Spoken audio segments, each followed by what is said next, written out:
Bismillahirrahmanirrahim. Assalamualaikum warahmatullahi wabarakatuh. Nama saya Muhammad Amzu Syafiq Berin Najisha, memegang matrik di 19/10/400. Jadi hari ini saya akan membentangkan apa yang saya kaji, iaitu yang pertama iaitu tata cara rayuan, iaitu mana-mana keputusan mahkamah bicara yang hendak dirayu hendaklah mengikut hierarki mahkamah dengan mengemukakan rayuan ke mahkamah yang lebih tinggi atau atasan.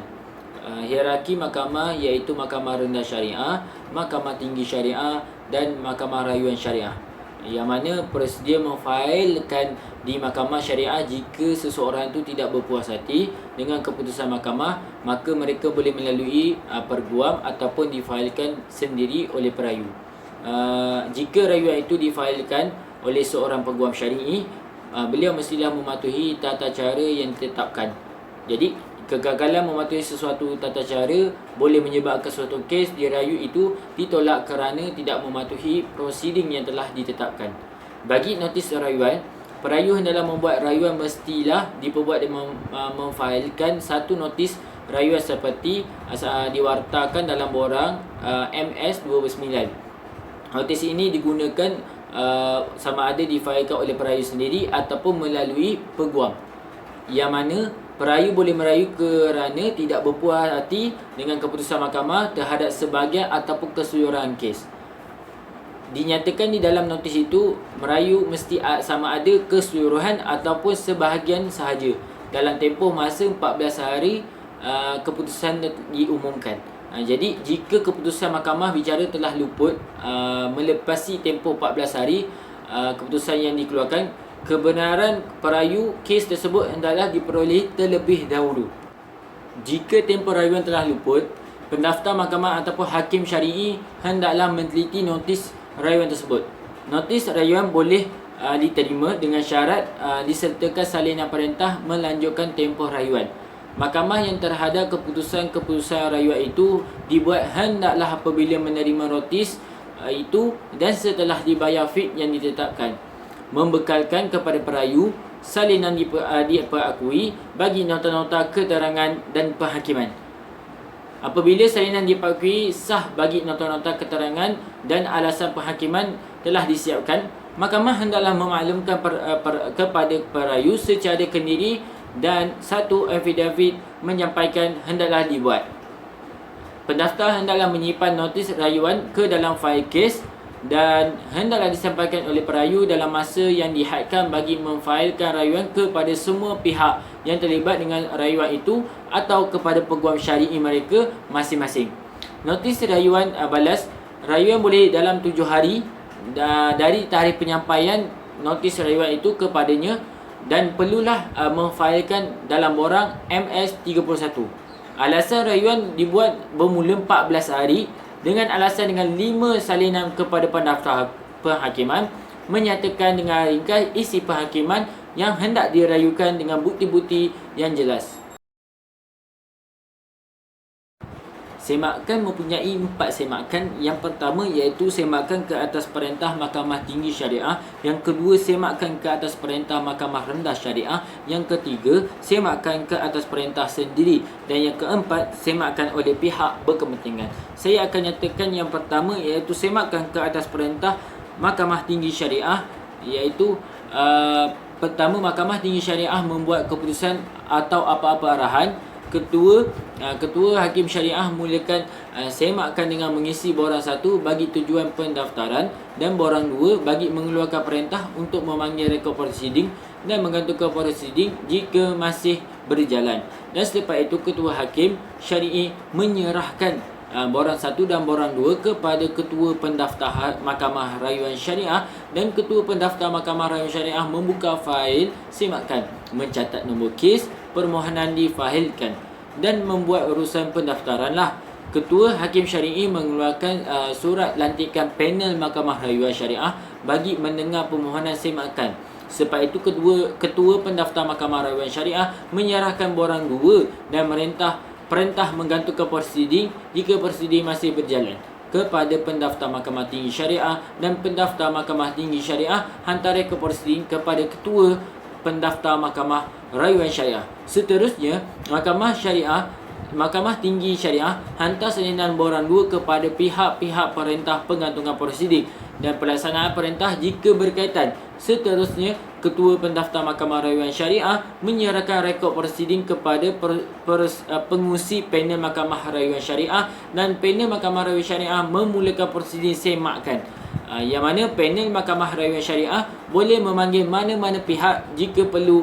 Pendaftar Mahkamah Rayuan Syariah sampaikan keputusan perintah semakkan dalam tempoh 7 hari kepada pendaftar Mahkamah Tinggi Syariah dan pulangkan rekod prosiding kepada pendaftar Mahkamah Tinggi Syariah melaksanakan perintah semakkan jika ada. Ketua Pendaftar Mahkamah Rayuan Syariah, pendaftar Mahkamah Tinggi Syariah juga kemaskini rekod di dalam e-Syariah Pendaftaran Mahkamah Syariah, serahkan fail semakkan kepada panel Mahkamah Rayuan Syariah. Prosiding interlocutory juga, yang mana cara permohonan iaitu hendaklah dibuat dalam borang MH49 dan hendaklah melainkan jika diarahkan selain oleh mahkamah, didengar di dalam mahkamah di hadapan seorang hakim. Tiap-tiap permohonan hendaklah menyatakan jenis perintah yang dipohon secara am dan alasan-alasan bagi permohonan itu. Suatu permohonan di bawah bab ini boleh dibuat secara empati melainkan jika diarahkan selainnya oleh mahkamah dan diperuntukkan selainnya dalam bab ini. Notis permohonan hendaklah difailkan, yang mana selepas difailkan dan dimentari oleh seorang pegawai pejabat pendaftaran, sesungguhnya suatu permohonan itu tidak boleh dipinda selepas difailkan tanpa kebenaran mahkamah. Apa-apa permohonan yang hanya meminta supaya apa-apa tempoh masa dilanjutkan atau dipendekkan boleh disampaikan pada hari sebelum hari yang dinyatakan bagi pendengaran permohonan itu. Tetapi kecuali sebagaimana yang disebutkan dahulu dan melainkan jika diperintahkan selainnya oleh mahkamah ataupun diperuntukkan selain dalam akta ini, sesuatu permohonan hendaklah disampaikan kepada setiap pihak lain tidak kurang daripada 2 hari genap. 2 hari genap sebelum hari yang nyatakan sedemikian. Bagi affidavit iaitu mengikut Seksyen 190, yang mana tiap-tiap permohonan hendaklah disokong dengan affidavit. Bagi penangguhan pendengaran sesuatu permohonan boleh ditangguhkan dari semasa ke semasa, sama ada secara umum ataupun kepada suatu tarikh tertentulah mengikut mana-mana yang sesuai. Jika pendengaran itu ditangguhkan secara umum, maka pihak yang membuat permohonan itu boleh memasukkannya semula dengan memberikan notis 2 hari genap sebelum tarikh yang ditetapkan bagi pendengaran kepada semua pihak lain yang kepada mereka salinan permohonan itu telah disampaikan. Jika tidak kehadiran jika permohonan tidak hadir pada pendengaran permohonan, mahkamah boleh membuang permohonan itu. Yang kedua, jika mana-mana pihak dalam sesuatu permohonan itu tidak hadir pada pendengaran pertama ataupun mana-mana pendengaran sambungan dan mahkamah berpendapat alas suai manfaat diteruskan pendengaran itu tanpa kehadiran mana-mana pihak, maka mahkamah boleh berbuat demikian. Perintah ekspati boleh diketepikan, yang mana mahkamah boleh atas permohonan yang mana-mana pihak dalam mana-mana kuasa, kausa ataupun perkara mengetepikan sesuatu perintah dibuat secara intipati di bawah bab ni. Sesuatu permohonan di bawah subsection 1 hendaklah dibuat dalam masa 14 hari dan tarikh perintah itu, dan hendaklah didengar secara antara pihak. Permohonan dalam prosiding ini, mahkamah boleh mengikut budi bicara semasa mendengar sesuatu permohonan di bawah bab ini, membenarkan apa-apa permohonan berbangkit dalamnya didengar secara lisan. Bagi perintah interim adalah terlebih dahulu perlulah mengetahui bahawasanya perintah interim merupakan apa-apa perintah sementara yang dikeluarkan oleh Mahkamah Tinggi Syariah melalui permohonan mana-mana pihak dalam masa mana-mana kausa ataupun perkara, sama ada sebelum ataupun selepas pendengaran kausa ataupun perkara itu, dan sama ada mana-mana perkara yang menjadikan isi dalam permohonan ini telah dimasukkan dalam saman, tuntutan balas ataupun notis pihak ketiga. Perlulah diketahui bahawasanya hanya pada Mahkamah Tinggi Syariah sahaja yang terpakai dengan pemakaian perintah interim ini. Jadi dalam Seksyen 198 yang mana Akta Tata Cara Mal Mahkamah Syariah Wilayah-Wilayah Persekutuan 1998 yang menyatakan hanya bahawasanya tidak apa-apa rayuan yang diizinkan yang dibuat bagi apa-apa perintah interim di bawah bab ini. Injaksi di Mahkamah Syariah, permohonan injaksi adalah salah satu permohonan untuk mendapatkan perintah bagi menegakkan ataupun menghalang mana-mana pihak melakukan apa-apa perkara yang dibuktikan akan mendatang mudarat bagi pihak kita, contohnya anak ataupun ibu. Hal ini kebiasaannya dipohonkan bagi menghalau kacau ganggu ke atas isteri, jarang-jaranglah berlaku. Jadi menghalang mana-mana pihak melarikan anak ataupun menghalang mana-mana pihak iaitu melakukan transaksi ke atas harta. Perintah injaksi ini adalah bersifat sementara, iaitu hanya berkuasa sehingga perintah kes induk ataupun perintah asal atau perintah kekal diputuskan. Contohnya perintah injaksi harta sempencarian hanya berkuasa sehingga kes induk tuntutan harta sempencarian diputuskan.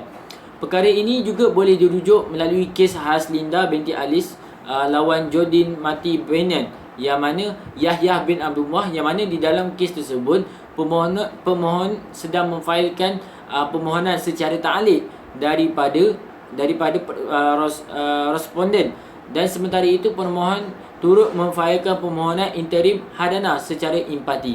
Jadi dalam kes ini mahkamah telah menerima alasan bahawa wujud risiko responden akan melarikan anak ke Filipina lah, iaitu negara asal responden, sebelum proses penceraian dan tuntutan hadana diputuskan oleh mahkamah. Maka injaksi dari anak di bawah keluar negara diterima. Walaupun bagaimanapun mahkamah akan memutuskan perintah injaksi tersebut bila mana enakmen Seksyen 200 enakmen Tata Cara Mahkamah Syariah Negeri Selangor 2003 atau Seksyen 200 Akta Tata Cara Mahkamah Syariah Wilayah-Wilayah Persekutuan 1998 atau Seksyen 200 Enakmen Tata Cara Mahkamah Syariah Negeri Sembilan 2003 dipenuhi sebelum memerintah injaksi dengan sewajarnya. Itu saja yang saya hendak terangkan. Saya adalah Muhammad Amir Syafiq bin Malaysia, memegang matrik di 1910-400. Itu saja. Assalamualaikum warahmatullahi wabarakatuh.